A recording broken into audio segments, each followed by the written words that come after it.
সামনে তো জ্বর হাপটের দিন আসতেছে, গড্ডা বান্ধা বান্ধা না রাখবে, একবারে নর্মাল আগে একবারে ডগর মগরি হয়ে গেল রে। আব্বা কি হলো?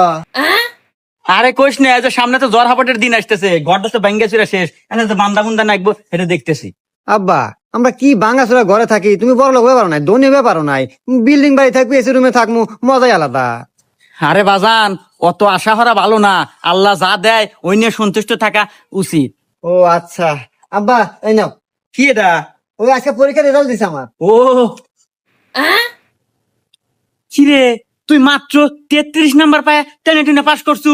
ইস, আমার কত আশা আছিল তুই ভালো হয়ে পড়াশোনা হয়ে A+ পাবো, আমার মুখ উজ্জ্বল হয়ে যাবো। আব্বা হনু, অত আশা করা ভালো না, আল্লাহ যা দেয় ওইটুকু নিয়ে সন্তুষ্ট থাকা উচিত।